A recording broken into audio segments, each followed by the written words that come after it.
And astrophysicists like Steve aren't immune to our tendency to seek out happiness. Hence the fun a few years back when NASA images of the Gall crater on Mars showed that within it there was a semicircular mountain range with two smaller craters above the curve. So it looked a bit like a smiley and became dubbed the Happy Face Crater. We're drawn to such faces, genuine ones tending to outrank the illusions, but new work seems to indicate that how long we look at happy faces is linked to a particular gene, and that may help explain why people with autism tend not to look at other people's faces and have difficulties relating to their feelings. The research was led by Dr. Bhishma Chakrabarti at the University of Reading and University of Cambridge, who's with us. Bhishma, we do seem to be pre-programmed to look at faces. I'm looking at yours now. Is it also further, can we say that we're pre-programmed? Do we tend to look at happy faces most? We are definitely pre-programmed to look at faces compared to other objects which are not as dynamic or not as interesting to most of us. But this ability exists in a continuum. Some people prefer faces more than others. And with regard to happy faces, if I showed you a happy face, if I smile at you now versus if I make a disgust expression at you, you're more likely to look longer at me when I'm making a happy face. And so this preference for happy face will show up as a longer duration of a gaze in your part. You've got to be careful, though, because that does sound like it's from the school of the blooming obvious, doesn't it? If you say that, you're going to look more at a happy face than if I look at you in disgust as well. Absolutely. Now, it's already known that there are areas of the brain which are activated when we look at happy faces, but your research has linked that further to a particular gene. That's right. And this is also kind of some of our past work when we put people in the scanner and made them see happy faces and disgust faces. And we were measuring brain activity of this one region which is very rich in dopamine neurons, dopamine-carrying neurons, which code for reward. And we found that the response of this region of the brain was different depending on which version of this particular gene, the cannabinoid receptor gene that you were carrying, and when people were looking at happy faces. So even when you and I both are looking at the same happy face, the reward response of the brain is not equal. There are some minor differences, and these differences are linked to the genetic difference. Now, I don't want to get too sidetracked by this, but you did say it's called the cannabinoid receptor gene. Obviously, that would imply that at some point that it's been linked with cannabis. Indeed, it's one of the most interesting bits that cannabis has this dedicated receptor in the brain, and the scientists found this receptor first in the brain and wondered that why is this particular receptor there when half the world would go through their lives without ever sampling cannabis. And then, of course, a few years down the line, they found that there are endogenous ligands, so basically brain's own molecules, endocannabinoids, which attach to that receptor. And soon after, they found that this endocannabinoid system is, in effect, modulating the dopamine system, which is the kind of grand central of reward processing. I take it no research as yet on links between cannabis and facial recognition and happy faces? Not yet, but I'm looking. Now, what did you do in your own study? Who did you do it on? I did it on general population volunteers, and these were adults, mostly between 20 and 40 years of age. And people came into the lab, and they would see a range of emotion expression videos on a computer screen. And there would be a gaze tracker, which looks very much like one of these microphones here, and which is essentially recording your eye gaze movements, where exactly you're looking, how long you're looking for. And what we are measuring is how much time you're spending looking at the eyes and the mouth of every face. And that time, that duration of gaze, we are analyzing as a function of the cannabinoid receptor genotype. And so essentially saying whether genetic variation in that gene is explaining the gaze duration for happy faces. It was a lovely attempt to paint a picture for the listeners by saying that the face tracker looks like the microphones, but you're forgetting that, of course, they can't see the microphones. So you better describe what the face tracker actually looks like. It actually looks just like a microphone. Okay, any microphone. Any microphone. Okay, so you've done the research. You've looked within the normal population, and you found this link. Is this the first time that a link has been found on a genetic level with our tendency to respond to happy faces? Well, the previous link on a previous genetic link on happy faces was our own brain scanning study. And this gaze tracking study is really a follow-up on that, on a new population of volunteers. So we did the brain scanning study in 2006, and we were skeptical of the results ourselves, that, well, we are not sure what it is being driven by. And so we did this another study looking at gaze tracking measures, and now we found the same results again, in the sense that the same genetic variations that were explaining the difference in the brain response to happy faces are also explaining the difference in how long you're looking at happy faces. How does this relate then to people on the autistic spectrum? I mean, what's it telling us that we didn't already know? Because there's already evidence that people on the autistic spectrum might be correlated with looking less at faces. Absolutely. I mean, the interesting thing is, with autistic spectrum, the gaze atypicalities are very well recorded, but we don't know what is driving that gaze atypicality. And one of the hypotheses, and this is very much a speculation at this point, is that this is a gene involved in the reward system of the brain, in coding for a molecule that is involved in dopaminergic neurotransmission.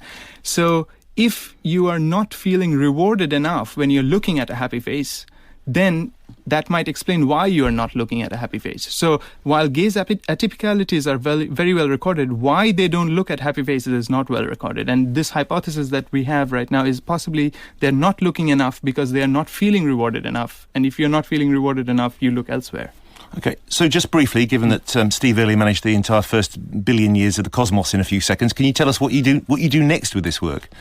Absolutely. I mean, now I want to follow it up with social and non-social stimuli. So we have seen there's a difference in explaining the gaze duration for happy faces compared to disgust faces.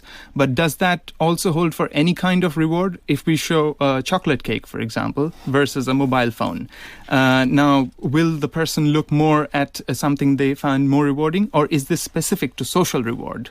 Okay. So, Let me sign up for the chocolate cake research. Dr. Bishma Chakrabarti, thanks. And I should point out that on his photo on the University of Reading webpage, he's got a very happy face. And it's now a good time to also mention the survey widely reported yesterday in the papers, which concluded that radio is the ultimate happy medium. Probably not.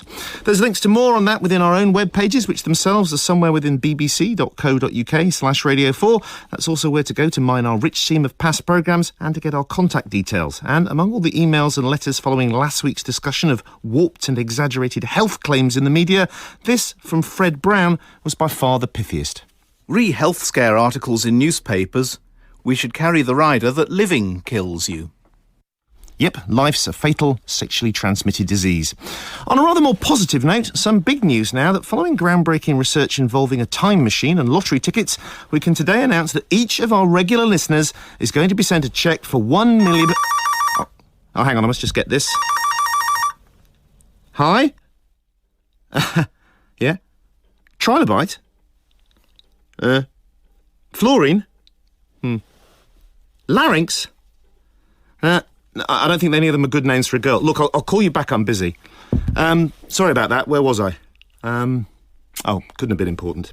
Taking private phone calls in public, it's annoying, but almost all of us do it. And it's one of the many ways that mobiles have changed our behaviour. And today, the results of a major study of such changes across 14 countries have been unveiled. I'm joined by the lead author, social anthropologist, Dr. Massimiliano Molona from Goldsmiths, University of London. Massimiliano Molona, forgive the slight play acting there, but it is, we have so many attitudes to these phones as well. So what was the goal of your study and who did you study? Well, we look at consumer behavior, and really we look at how people use mobile in these 15 different countries. Where do they use it? So that they use at home, at work? Do they use it for personal phone calls? And really we look at different patterns of connectivity. So connectivity was the main really. And you're finding out by survey. Yes. It was a survey. As a social anthropologist, I tried to input as many qualitative questions as possible. So, for instance, perception about technology or ideas about whether technology is a social enabler or something that sort of slow down social communication. So we try to... Okay, now we already know that mobiles have changed our lives beyond recognition, and they've changed the way we interact, they've changed the way we plan. So what have you found out that we didn't already know? Well, I guess one of the interesting things is that in sort of that's a global survey, and so one of the interesting things that we discovered that people in different countries have a sort of higher level of connectivity, and for instance, public phone calls are not so disturbing as they are in UK, for instance. So in a way, people use public phone calls or talk publicly with a mobile as a way of connecting with people around them, and people around them sort of switched on as well. So it's a kind of way of socializing rather than a way of disconnecting. Right, and there's less social stigma, and the Yes. etiquette might be different. Yes, there's a sort of less social pressure, and the kind of public phone calls are less regulated through a rigid etiquette in the same way as they are here, especially in Brazil, where there's a very strong performative culture, and people nearly tap into the same phone call with you. Now, I'm not sure how you get this from the data, but I think you've also managed to classify people into three tribes based on behaviour with the mobile. Can you just sprint through those tribes? Yeah, well, as a social anthropologist, I would prefer to call them communities rather Communities, than I'm tribes. so sorry.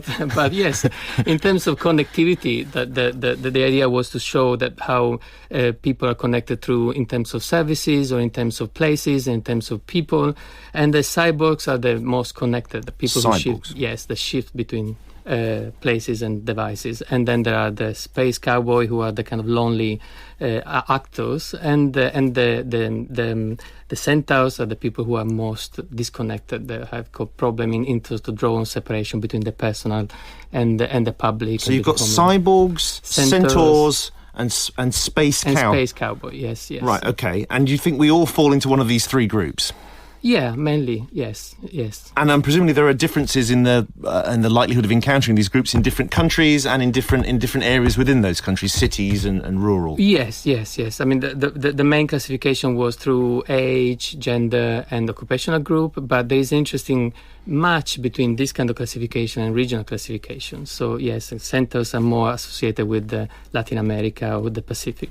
And finally, which category do you fall into?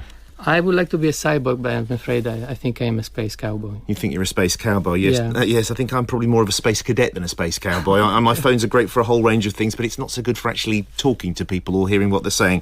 Dr. Massimiliano Molona, many thanks. That is all the phone fun, crazy quasars, muddled models and face facts that we can squeeze in for one programme.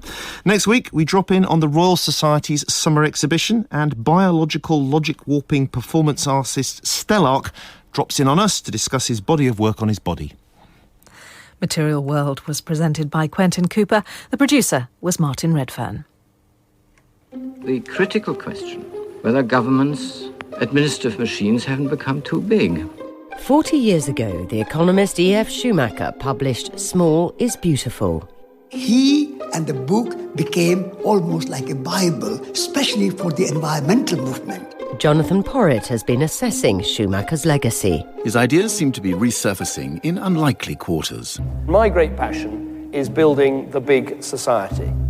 If you missed our archive on 4, Schumacher's Big Society, you can hear it now by going to the BBC Radio 4 website. This is BBC Radio 4. It's 5 o'clock, time for PM with Eddie Mair.